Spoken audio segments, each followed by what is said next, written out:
아, 여러분들이 여기 오셔서 잘 노시고 잘 잡수시고 잘 주무시고 잘 배우시고 그것만 하면 됩니다.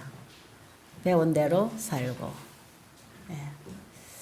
다시 배우는 것, 잘 배우는 것, 그거 지금 우리가 잘 자고 잘 먹고 이 잘 한다고 하는 것을 다르게 표현하면 바르게 자는 거고, 바르게 먹고 바르게 살고, 그다음에 바르게 신앙하고, 그다음에 이 모든 것을 바로 하기 위해서는 바른 것을 배워야 되는데, 그 바른 것이 하나님의 말씀에 있다는 것, 이거 여러분이 좀 정리를 하시고, 자, 여기 오셔서 여러분이 식사하시는 거, 여기 오시면 금식하세요, 과일식하세요, 혹은 식사를 하세요.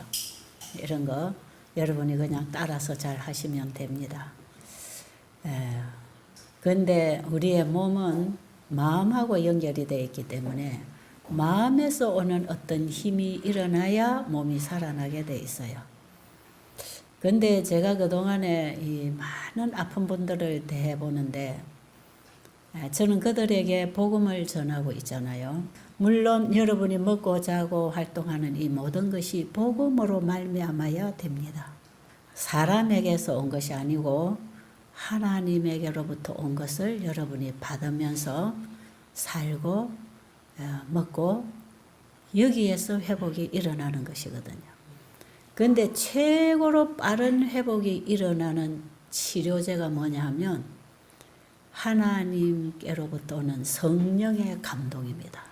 성령의 감화가 병든 자를 치료하는 최고의 치료제이다. 엘렌 G. 화이트 여사는 의료봉사라는 책에 그렇게 기록해놨어요. 그럼 이 말씀이 실제로 그대로 되는가? 저는 책에서는 많이 읽었지만 실제로 이게 되는가 하는 것을 이제 짚어봐야 되잖아요. 그런데 제가 30여 년간 이 베델 수양원이라는 학교에서 분명하게 배운 것이 있는데, 하나님의 말씀이 그대로 우리의 마음을 통해서 들어올 때는 육체를 통해서 일어난다는 걸 알게 됐어요. 이 놀라운 법칙입니다. 이게 생명의 법칙이죠. 이 원리를 사도 바울은 에베소서 4장 15절 이후로 기록을 해놨습니다. 한번 누가 읽어보실래요? 에베소서 4장 15절 이후로 누가 한번 큰 소리로 한번 읽어보세요. 그 한 말씀 속에, 바울이 쓰신 이 글 속에 어떻게 보면 성경 전체를 포괄하는 믿음으로 말미암은 의가 거기에 설명되어 있고요. 그것이 우리 인체가 받음으로 반응하고 회복하는 이 인체의 법칙이 바로 그 영적인 법칙과 맞물려 있기 때문에 이것이 바로 건강 원칙입니다. 이게 건강을 주는 하나의 생명의 법이지요. 예. 그래서 물질 세계에서 흘러가는 법칙하고 영적 세계에서 흐르는 법칙이 동일한 선에 있다는 거. 그래서 마음을 다루는 법칙, 몸을 다루는 법칙이 하나의 법칙 안에서, 하나의 바퀴 안에서 돌고 있다는 거. 이것을 우리가 이해를 하면서 왜 복음이 건강을 주는가? 왜 신앙하고 건강 회복이 연결되어 있는가? 그리고 엘렌 G. 화이트 여사가 말씀하신 현대적 언어로 우리가 하면 셋째 천사 기별과 건강개혁 사업은 한 몸이다 했을 때, 셋째 천사 기별하는 것은 요한계시록 14장 6절로 13절에 세 천사가 전하는 이 기별, 모든 나라와 족속과 방언에게 전하라고 하는 이 세 천사가 외치는 이것을 하나의 단어로 압축한 게 셋째 천사 기별이고요. 이 셋째 천사의 기별은 성경 전체의 복음을 다 포괄하고 있는 기별, 하늘로부터 이 땅에 크게 전파되어야 할 기별, 하늘에서 보낸 메시지. 이것이 이제 건강기별이 곧 복음기별이다. 그리고 건강과 복음과 건강은 하나다. 그래서 몸과 마음은 하나다. 몸이 움직이는 것은 마음에서 오는 신호를 받고 움직인다. 마음의 기관이 어디에 있는가? 머리에 있다. 머리에 우리의 마음의 기관에 하나님의 사랑의 메시지가 들어와야 되는데 바로 그게 예수 그리스도를 통해서 우리에게 그 사랑이 전달되었고 지금 우리는 성경에 기록된 말씀을 통해서 그 예수님을 보고 배우고 그 말씀에서 하나님의 사랑을 만납니다. 그 사랑이 우리의 머리에 마음의 기관에 들어와서 역사할 때 온 몸이 일어나고 살아나는 변화되는 그 원리, 전인 회복을 위한 또한 천연치유 원리 이런 것이 바로 그 한 복음 안에 다 압축되어 있다는 것. 그 하나의 복음 안에 영원한 복음이라고 하는 이 세 천사 복음 속에 모든 성경의 복음이 녹아 있다는 것. 여러분 이렇게 좀 복음을 하나로 요약해서 이해를 하시면 성경을 보고 이해하는데 굉장히 이해력이 열리게 되어 있습니다. 오직 사랑 안에서 참된 것을 하여 범사에 그에게까지 자랄지라. 그는 머리니 곧 그리스도라. 여러분 이 말씀 머리에서부터 신호를 받고 온몸이 각 마디를 통하여 서로 연락하고 상합하여 서로 돕고 서로 연락하고 서로 돕지요. 하나로 연결되어 있습니다. 상합하여 각 지체의 분량대로 우리의 각 지체의 분량대로 역사하여 온몸을 스스로 세우느니라. 확실하죠? 이 한 말씀 속에 바울이 전한 이 복음을 이해하도록 우리의 인체의 법칙을 짚어주는 놀라운 인체 과학입니다. 이게 바로 이 인체 과학을 이해하면 영원한 복음이 주는 구속의 과학을 이해하게 되어 있는 놀라운 복음이에요. 자, 이 복음의 원리, 그 본질을 따라서 지금 여러분들이 건강 교육을 받고 있습니다. 복음 강의를 듣고 있고 건강 교육 복음 강의를 지금 듣고 있는 것인데 그럼 여러분들이 이 원리를 깨닫고 배우고 그걸 여러분들이 배우고 받아들인 것을 이제 우리의 마음에서 이렇게 역사할 때에 우리 몸이 반응을 함으로 이제 순종이라고 하는 생활이 만들어지고 그래서 거기서부터 회복이 오는데요. 믿을 때 이루어지는 놀라운 창조력이 그 말씀에서 오는데요. 그 말씀을 마음에 받아들이는 것을 믿음이라고 합니다. 자, 우리 여기 지금 성경을 읽으신 분이 누굽니까? 예? 군포교회 박옥희. 예, 우리 박옥희 집사님이 지금 성경 읽어주셨는데 군포교회에서 오셨어요. 이분 간증을 한번 들어볼 필요가 있겠는데요. 이분이 뭐 여러 가지 병이 있지만 이 손에 아마 주부섭진인 것 같아요. 이 섭진이 한 20년 동안 고생했답니다. 20년 동안 고생을 하면서 이게 치료가 안 돼서 뭐 손이 하여튼 뻣뻣하고 움직이기가 불편하고 대충 제가 얘기를 좀 들어보니까 아주 고생을 많이 했어요. 이게 뭐 1년에도 몇 차례씩 또 나왔다가 일어났다가 재발을 하면서 계속 꾸준히 끊어지지 않고 이게 고생을 시키는 그런 고질병을 가지고 있었는데 지난 우리 제2기 의료선교 세미나 오셨나요? 네. 2기 의료선교 세미나 우리 기장이지요. 예, 그 기수의 기장으로 이분이 그때 오셔서 수고를 해주시고 계시는 분이에요. 근데 여기 와서 이 건강 원리를 깨달았어요. 그리고 이제 집에 가서 내가 실천을 한번 해봐야 되겠다. 그래서 우리 연미 집사님한테 내가 실천을 하려는데 어떻게 하면 좋겠느냐.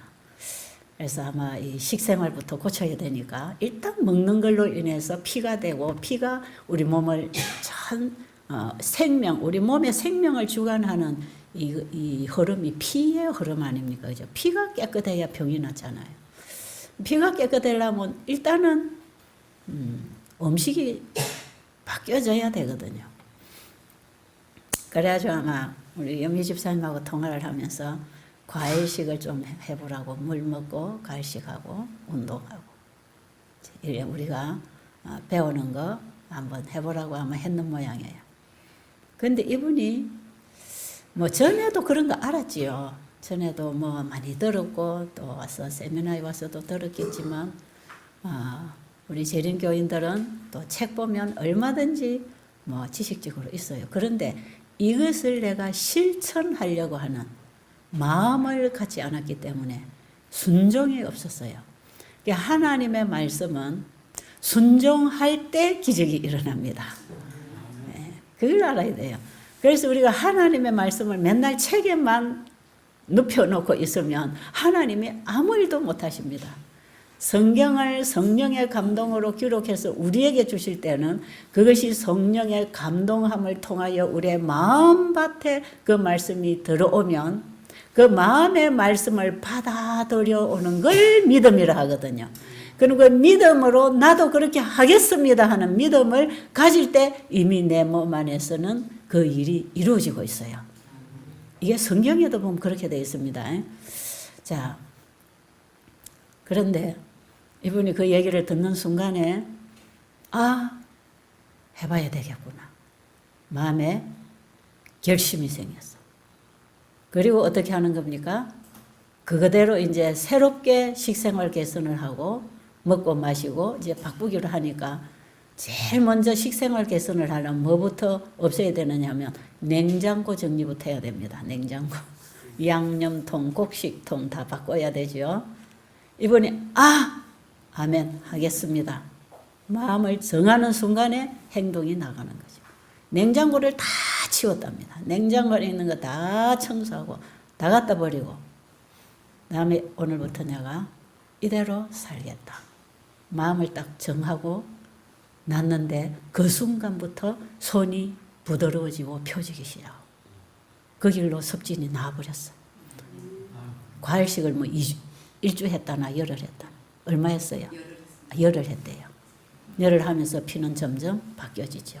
지금 깨끗해요. 제가 만져보니까 제 손을 잡고 이렇게 운동을 하러 가는데 만져보니까 보들보들해요. 손이. 그 길로 낫기 시작합니다. 나아요.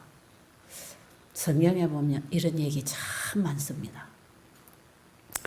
오늘날에는 우리가 이 건강 법칙을 지켜주는 율법 회복이 일어나야 되는 시대이기 때문에 철저하게 우리가 말씀을 받고 순종하려는 그 시작이 믿음이고 시작이고 과정을 통해서 우리가 회복하게 돼 있잖아요.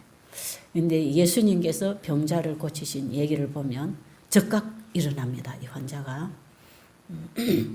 베데스다 연못가에 38년 동안 누워있던 환자가 그 물이 움직이면 어떤 환자라도 물에 뛰어들어가면 낫는다고 하는 전설, 미신입니다. 그건. 물에 뛰어들어가서 병이 낫는 게 아니죠. 여러분, 요단강에 누굽니까? 나만 장군, 문둥병 나만 장군이 7번 들어가서 깨끗하게 나았다는 것은 물의 효력이 아닙니다. 그것은 하나님의 말씀의 효력입니다.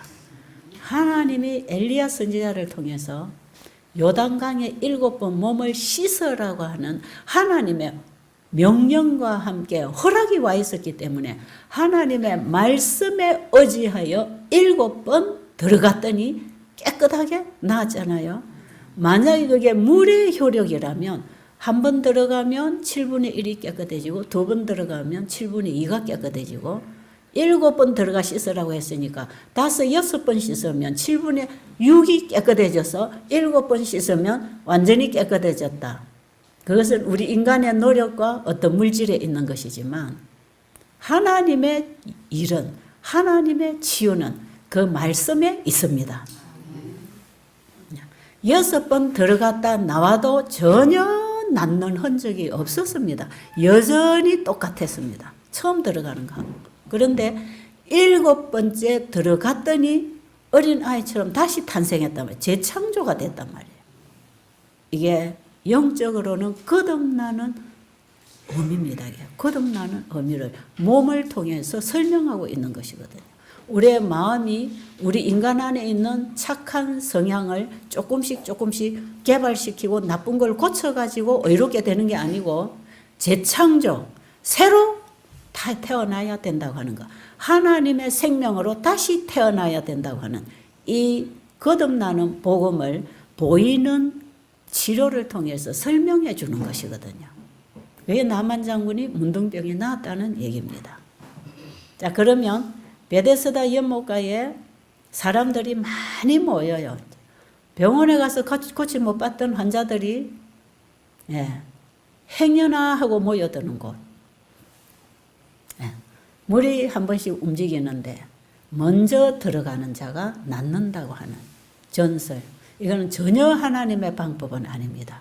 하나님의 방법은 누구든지 다른 사람 다 짓밟고 물리치고 네가 먼저 들어가서 따먹어라. 이게 구원이 아니단 말이에요. 그런 치유가 아니단 말이에요. 경쟁을 주는 게 아니에요. 이기심을 조작시키면서 병을 고치게 하는 게 아닙니다. 먼저 들어가는 자 하나밖에 구원 못 받는 거죠. 그죠? 복음은 누구에게나 잡으면 누구나 잡고 일어날 수 있도록 각자에게 와 있는 것이거든요. 그런데 그 전설이 벌써 이 복음하고 하나님의 치유하고는 거리가 먼 얘기를 하고 있는 거죠. 그런데 거기 천사가 내려왔다면 그건 아마 악한 천사이겠죠. 하나님이 보낸 천사는 아닙니다. 어쨌든 그 내용이 그렇습니다. 그런데 38년 동안 걷지 못했던 이 환자, 중풍병 환자가 누군가가 도와줘서 연못가에까지는 와서 아마 가까이에 누워 있었을 것입니다. 그런데 물이 움직이면 뛰어갈 수 있는 사람이 먼저 들어가지 누워 있는 사람이 먼저 갈 수 있겠습니까? 그런데 참 절망 가운데서 그나마 누군가가 나를 좀 들여다가 물이 움직일 때 넣어줄 사람이 오나 기다리고 있었겠죠? 그런데 예수님이 거기 찾아오셨지 않습니까? 이거 요한복음 5장에 나오는 얘기입니다. 여러분이 한번 나중에 읽어보시면 좋을 것 같아요. 근데 진짜 건장한 남자가 한 사람 온단 말이에요. 아, 저분이 나를 당장 들여다가 물이 움직일 때 넣어줄 수 있겠구나. 상당한 기대를 가지고 바라보았는지 모릅니다. 근데 예수님께서 다가오셔서 물으시는 말씀, 내가 낫고자 하느냐. 낫고 싶으신 거니까 와 있죠. 내가 낫고 싶으니까 여기 왔겠죠. 근데 예수님께서 네가 낫고자 하느냐. 낫고 싶으면 나을 수 있다는 것입니다. 구원은 원하는 자는 받게 돼 있는 것입니다. 네가 정말 구원 받고 싶으냐? 네가 정말 살고 싶으냐? 네가 낫고 싶으냐? 그겁니다. 네가 정말 낫고자 하느냐? 조건 없습니다. 네가 지금까지 어떻게 살았길래 이 병으로 이렇게 저주를 받고 고통을 당하느냐? 이런 말씀 안 하십니다. 네가 회개하면 내가 고쳐줄게. 이런 얘기도 안 하십니다. 네가 나를 잘 믿으면 내가 고쳐줄게. 요즘 어떤 기독교인들은 자기 믿음의 어떤 능력이 오는 것처럼 믿습니다 하면은 그 믿습니다 하는 자기 믿음 때문에 하나님이 그 믿음을 보시고 복을 주는 줄로 착각하고 있어요. 예수님 가서 네가 나를 믿느냐 이거 물어보지 않았어요. 굉장히 중요한 의미가 그 속에 들어 있습니다. 요즘 사람들은 믿습니다 하는 고백만 신실하게 하면 구원받는 줄 알지요? 그거 아닙니다, 여러분. 예수님은 네가 나를 믿느냐? 믿으면 고쳐줄게. 그렇게 안 하셨어요. 그냥 네가 낫고 싶으냐? 그겁니다. 네가 낫고 싶으냐? 여러분 낫고 싶으세요? 구원받고 싶으세요? 영생 얻고 싶으세요? 여러분 정말 낫고 싶으세요? 그러면 주님이 주시는 치료를 받으면 됩니다. 그분의 구원을, 그분이 베풀어놓은 구원을 받으면 됩니다. 주신 것을 받아들이는 기능이 믿음입니다. 아시겠죠? 예, 그 믿음이 목적을 성취시키는 게 아니고 그 목적을 성취시켜 주시는 그분, 그 허락을 받아들이는 것, 그분이 주신 선물을 받아들이는 걸 믿음이라 합니다. 믿습니다 고백하고 그분이 주신 선물을 받지 아니하면 내 거 아니거든요. 그런데 이 환자에게 예수님은 네가 낫고자 하느냐? 그러니까 이 환자가 뭐라고 하지요? 예, 나를 저 물에다가 넣어줄 사람이 없습니다. 그건 지금 뭡니까? 그 뭐예요? 저 물에 들어가야 내가 낫는데 나를 넣어줄 사람이 없습니다 하는 건 무슨 뜻이에요? 당신이 나를 저 물 움직일 때 좀 넣어주세요. 이런 간곡한 부탁이 있지 않겠습니까? 낫기는 낫고 싶은데 치유가 어디서 오는지를 모르는 이 무지한 불쌍한 환자, 예수님이 타단하십니다. 모르니까, 몰라서 그러니까. 그럴 때에 예수님께서 일어나 네 자리를 들고 걸어가라. 바로 치유를 주십니다. 일어나라. 그리고 자리를 들고 가라. 그건 뭐예요? 다시는 이 자리에 누울 필요가 없도록 나아라. 영원히 살아라. 그분의 말씀에 생명이 있고 창조력이 있고 능력이 있고 허락이 있습니다. 그 말씀이 곧 허락입니다. 그 말씀이 곧 창조입니다. 그 말씀이 영생입니다. 예수님의 입에서 나오는 말씀이 곧 영생이고 치유입니다. 일어나 네 자리를 들고 걸어가라. 이럴 때에 이 환자는 선택의 여지가 있는 거죠. 아, 이분이 누군데 내가 38년 동안 못 일어나서 누워있는 사람한테 와서 뭐 날 보고 일어나 걸어가라고 기분 나쁘게 그럴 수도 있지 않겠습니까? 저는 옛날에 성경을 읽으면 꼭 그런 이유를 달았거든요. 뭐요? 70번씩 7번을 용서해요. 천만의 말씀. 한 번도 용서 안 돼서 병이 생기는데 원수가 지는데 이게 가능하다고 생각하세요? 저는 그렇게 늘 반문했거든요. 원수를 위하여 복을 빌어줘라. 아니 원수가 빨리 망해야 기분이 좋은데 무슨 복까지 빌어줘요? 그 원수에게 복을 빌었을 때 원수가 안 받아들이면 그 복이 너에게로 돌아온다 해도 빌기가 싫어서 혹시 원수가 잘 뗄까 봐 빌기 싫은 마음이에요. 나를 괴롭히는 사람은 망하기를 원하니까요. 네 가진 것을 가난한 자에게 나눠주고 나를 따르라. 천만의 말씀. 나는 뭐 먹고 살고요? 성경을 보면요. 전부 다 반문합니다. 뭐요? 이게 이렇게 된다고 생각하세요? 이게 가능하다고 생각하세요? 어떻게 인간이 이렇게 삽니까? 고린도전서 13장 사랑장 보면 어떻게 사람이 이렇게 합니까? 성경을 보면 다 못해요. 되지도 않는 말, 불가능한 말. 이게 옛날에 뭐 이스라엘을 인도하신 하나님은 홍해를 가르셨는지 모르지만 지금 이런 하나님 어디 나타나고 있습니까? 전 성경을 읽으면서 계속 그런 의심, 불신. 그러니까 성경 읽으면 어떻게 그 말씀이 꿀송이 같을 수가 있습니까? 예, 바로바로 뱉어냈어요. 똑같은 그런 상황이라고 저는 생각합니다.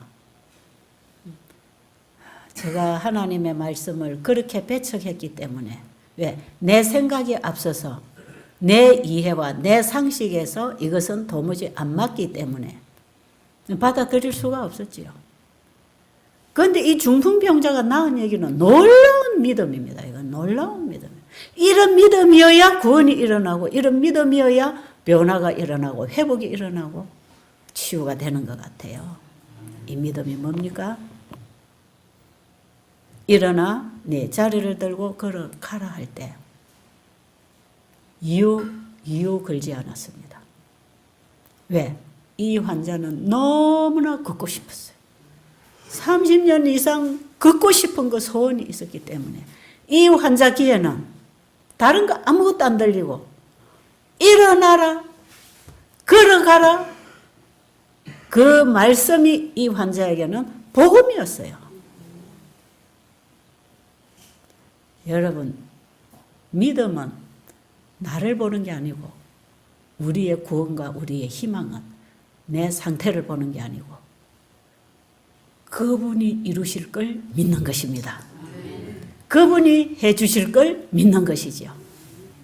내 상태는 38년 동안 절대로 움직일 수 없는 몸. 여러분, 우리가 다 죄의 종으로 일어날 수 없는 죽은 영적 기능을 가지고 죽은 인생을 살아가는 우리 인간 아닙니까? 하나님의 생명의 말씀이 들어오면 우리를 변화시키고 회복시켜 재창조해 주십니다. 어떤 믿음이어야 하는가? 그 말씀이 그대로 될 걸 믿는 믿음입니다.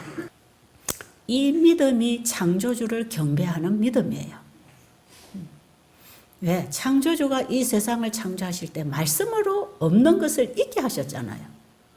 안식일 예배를 드리는 이 신앙은요, 창조주만을 경배하라는 예배입니다, 이게.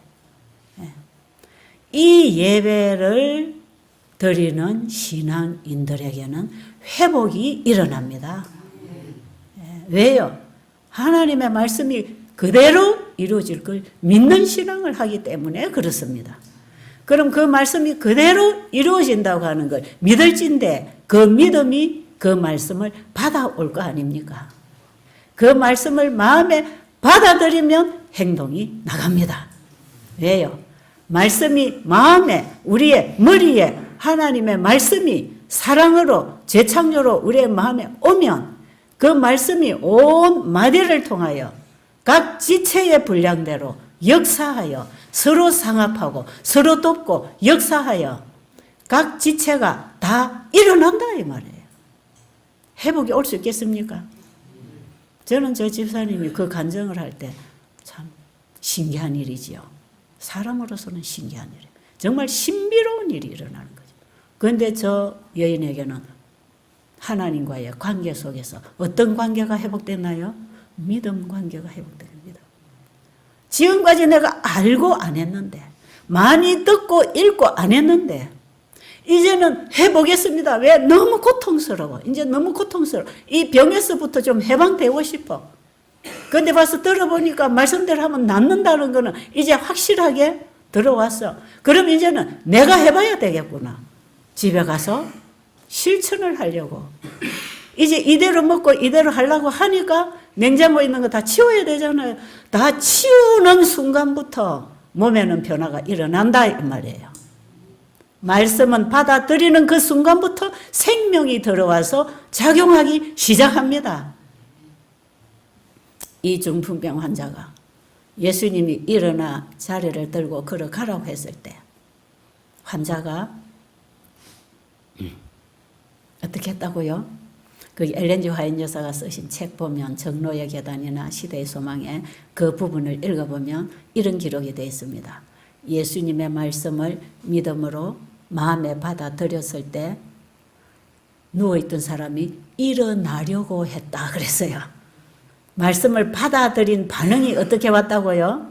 믿음의 반응이 어떻게 왔다고요? 해보려고 했다 이 말이에요. 해보려고 했어. 38년 동안 못 걷는 거에는 불가능한 자신이었지만 해보려고 했다.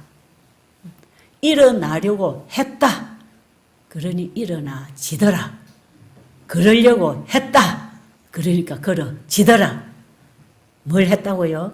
믿음의 반응은 하려고 하는 것입니다. 우리의 마음이 하려고 하면 몸이 살아납니다. 그래서 몸의 활동의 결정은 마음이 하는 건데 마음의 결정은 믿음이 하게 합니다.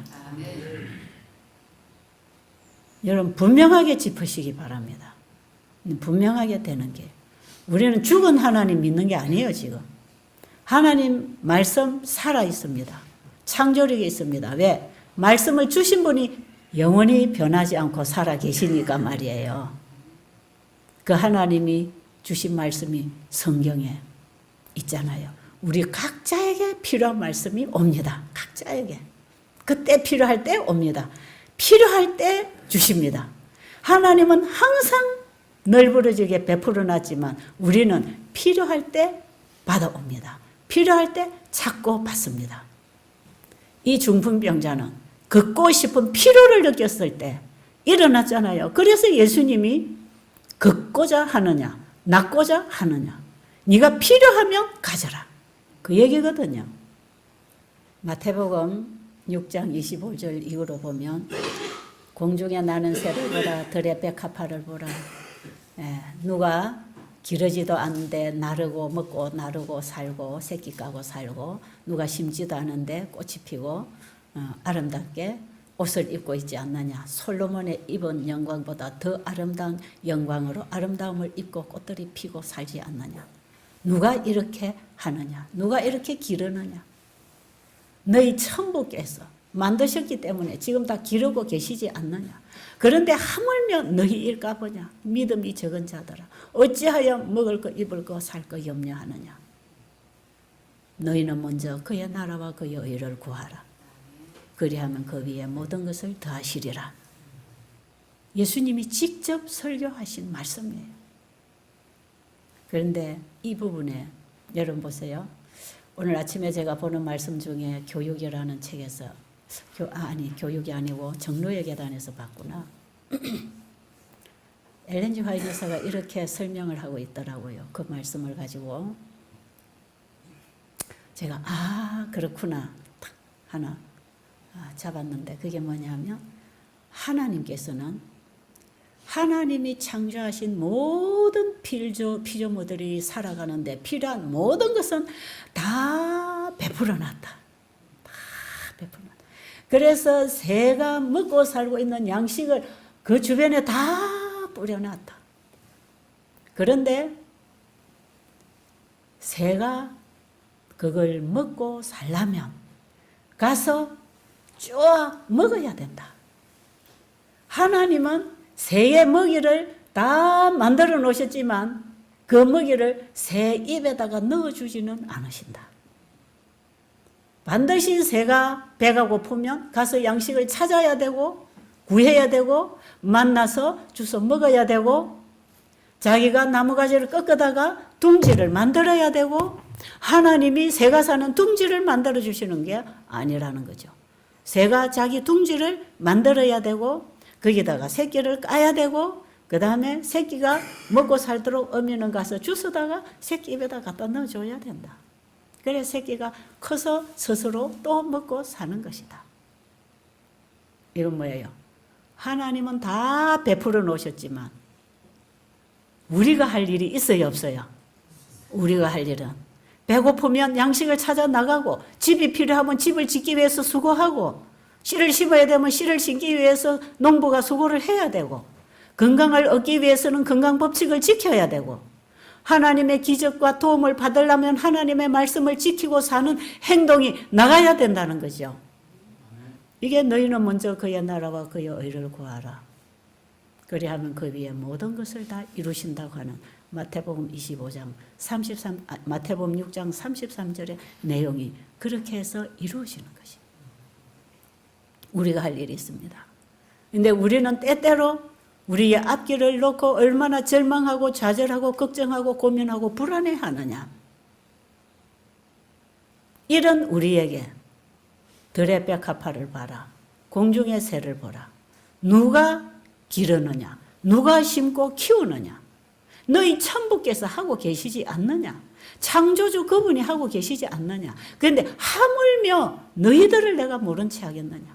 네 주변에 봐라. 내가 다 늘어놨다. 네가 가서 찾으면 찾고 구하면 얻을 수 있도록 다 널브러지게 다 베풀고 허락해놨다. 네가 원하면 받을 수 있다. 가질 수 있다. 여러분, 사랑이 필요합니까? 이웃을 내 몸처럼 사랑할 수 없어서 이웃과의 관계가 원수져 있습니까? 원수를 사랑하지 못해서 복을 빌어주지 못해서 내 영혼이 고민을 하고 고통당하고 잠 못 자고 있습니까? 사랑이 필요합니까? 여러분, 하나님께 사랑 주세요, 사랑 주세요 맨날 부르짖고 있지 마세요. 그렇게 하지 마세요. 하나님 이미 줘 놨는데 네 가지고 마음대로 쓰고 누리고 이웃에게 나누라고 사랑을 온 손만 닿으면 가지고 올 수 있는 우리 주변에 다 베풀어 놨는데 하나님의 사랑의 온기가 지금도 우리를 둘러싸고 있는데 주는 거는 안 받고 자꾸 달라고 하면 하나님 얼마나 애가 타시겠습니까? 그렇죠? 애한테 맛있는 음식은 해서 수저를 들고 입에 대고 먹으라 하는데 애는 배가 고파서 엄마 밥 줘 하고 있다면 얼마나 엄마가 애가 타겠습니까? 저는 오늘 아침 그런 말씀들을 보면서 제 모습이 많이 보이기 시작했습니다. 하나님은 내 미래를 아시고 다 준비해 두셨는데 하나님 지금까지 나를 70여 년 동안 지켜오신 하나님 분명히 하나님이 나의 필요를 공급하시고 이 자리까지 인도하셨는데 또 내 미래에 대해서 내가 불안해하고 고민하고 걱정할 게 뭐가 있을까? 미리 다 준비하신 하나님이 예비하고 계실 텐데 그게 저에게 확 오는 거예요. 예, 탁 오더라. 그러니까 사람은요 이렇게 많이 허락하고 우리에게 허락해놨지만 내게 꼭 필요한 것만 쏙 뽑아서 내 걸로 만들 수 있다는 것입니다. 언제든지 배고프면 쪼아 먹으면 되도록 다 있단 말이에요. 배고프면 나가라 이 말이에요. 그런데 우리 인생들은 사랑이 고픈 사람들 아닙니까? 사랑이 고파서 부부 갈등이 오고 가족 갈등이 오고 사랑이 고파서 메말라서 죽어가고 있으면서 하나님 나 좀 저 남편 사랑하게 해주세요. 내가 다 하게 해놨잖아. 내가 다 줬잖아. 그냥 그건 네 걸로 받아라. 받는 게 뭐야? 믿음이라는 거예요. 아십니까? 그분이 허락하시는 걸 받아서 내 걸로 가지고 쓰도록 받아오는 걸 믿음이라고 한다면 여러분 지금 당장 받으시면 되겠습니다. 그 사랑을 이미 주셨다는 걸 받기 위해서 내 자아 미워하고 개심하고 원수진 가슴을 열어야 됩니다. 아시겠어요? 이걸 열어야 들어옵니다. 여러분 바로 옵니다. 바로 와요. 바로 와요. 제가 그렇게 한번 해봤거든요. 바로 와요. 바로 와요. 앞으로 저 그렇게 살려고 합니다. 또 사단이 뭘 갖다가 계략을 꾸밉니다. 또 속에서 계략을 꾸미고 또 공격을 하고 그럴 때마다 하나님이 주신 걸 받기 위해서 나를 힘들게 하고 괴롭히는 상대에 대한 원망과 미움을 포기하려고. 포기하는 순간이 받는 순간이구나. 내 것을 포기 안 하니까 내 마음 가슴 문 앞에까지 와서 두드리고 계시고 가지고 오셨는데 내 마음을 열지 않아서 내가 그걸 밀어내고 있었구나. 가지고 있는 내 이기심과 내 죄악된 생각들을 포기하는 순간에 미워하고 원수진 가슴을 열어 포기하는 순간에 그분이 가지고 오신 것을 받아 누릴 수 있습니다. 네가 지금까지 걷지 못했지 않느냐? 지금부터 걸어라 이겁니다. 일어나 걸어가라. 다시는 이 자리에 재발해서 눕지 말고 계속 그분의 명령받고 허락을 받고 살아라. 그래서 그 뒤에 이 환자를 예수님이 성전에서 만나서 뭐라고 하시는지 아십니까? 네가 다시는 더 나빠지지 않도록 죄를 범치 말라. 그렇게 가르쳐 주십니다. 그럼 지금 이렇게 중풍병 이거는 뭡니까? 죄가 한 거다 이 말이에요. 미워하고 원수진 게 이게 다 뭡니까? 죄가 만들어낸 거다 이 말이에요. 다시는 더 나빠지지 않도록 죄를 받아들이지 말고 죄를 용납하지 말고 죄를 가지고 있으라 하지 말고 포기하라. 그리고 끊임없이 내가 주는 치유, 내가 주는 사랑, 내가 주는 치료제를 네가 받고 먹고 마시고 살아라. 그걸 허락하셨습니다. 간음 현장에 끌려온 여인에게도 마찬가지. 네가 왜 이렇게 시궁창에서 이렇게 나쁜 짓을 하고 살았느냐? 너 돌 맞아 죽을 죄인이야. 예수님 그래 안 하셨어요. 죄를 묻지 않습니다. 죄인에게 예수님은 과거를 묻지 않습니다. 네가 왜 이 모양으로 살아서 이 꼴이 되었느냐? 그거 안 하십니다. 그거는 죄의 상처를 받은 자에게 더 깊은 상처를 줄 뿐입니다. 괜찮아. 괜찮아. 네가 한 거 아니야. 네가 죄의 공격을 받아서 죄의 종으로 끌려다녀서 그곳밖에 갈 수가 없었잖아. 괜찮아. 그 죄는 내가 다 책임졌어. 내가 너를 죄로부터 구원해 주려고 왔단다. 나도 너를 정죄하지 아니하노니 다시는 가서 죄를 범치 말라. 그렇죠? 똑같은 얘기입니다. 환자 치료되는 얘기나 죄인이 용서받는 얘기가 똑같은 얘기 아닙니까? 다시는 죄를 범치 말라가 뭡니까? 내가 이제 다시는 너를 죄를 안 범하도록 내가 너를 지켜줄게. 그건 뭐예요? 나도 너를 정죄하지 아니하노니 그 말씀에는 정죄로부터 구원받았나요? 안 받았나요? 예수님 그 말씀하신 분이 돌 던지려고 하는 제사장들, 바리새인들 다 쫓아냈잖아요. 돌 던지려고 들고 있는 궁중들을 다 몰아냈잖아요. 그들 속에 있는 죄들을 다 깨닫게 해서 다 몰아내고 아무도 없는 단 둘이서 예수님이 나도 너를 정죄하지 아니하노니. 그럼 정죄로부터 구원받았나요? 여인은 정죄는 뭡니까? 돌 맞아 죽어야 되는데 돌 칠 사람들이 다 나가고 없단 말이에요. 정죄에서 구원받았습니다. 예수님만 정죄 안 하면 살았지요. 나도 너를 정죄하지 아니하노니. 그럼 살았잖아요. 여러분, 자기를 정죄로부터 누가 구원해 주셨습니까? 그 예수님이 자기를 구원해 주셨잖아요. 돌 던지려는 사람 다 쫓아내고 그분도 정죄 안 하신대요. 그럼 그분이 자기를 구원해 주신 분 아닙니까? 자기가 죽음에서 지금 구원받아서 살아있다고 숨쉬고 있는 동안 이 여인은 이분의 구원의 은혜를 잊을 수 있어요? 없어요? 잊을 수 없겠지요. 그러니까 어떻게 살겠습니까? 또 죄의 종으로 시궁창으로 사창가로 가겠습니까? 아니죠. 그 예수님 자기를 구원해 주신 그분이 너무 고맙고 너무 감사해서 그분에게 무슨 일을 해서 기쁘게 하고 은혜를 갚아드릴까? 내가 죽음에서 다시 살아났는데 시궁창에서부터 구원을 받았는데 이 남자 저 남자에게 끌려다니면서 당하고 살던 이 여인이 다시는 거기 안 가도록 그 죄로부터 구원을 받았는데 이 자유를 얻었는데 이 자유와 영생을 생명을 주신 이분에게 내가 무엇으로 보답할 수 있을까? 사람은 받으면 반응하는 거거든요. 아십니까? 사람은 받으면 반응하게 돼 있습니다. 인간은 반응체에 불과합니다. 스스로 사랑과 순종을 만들어낼 수 없는 인간은 그분이 주신 사랑에 반응할 때 사랑하고 순종하게 돼 있습니다.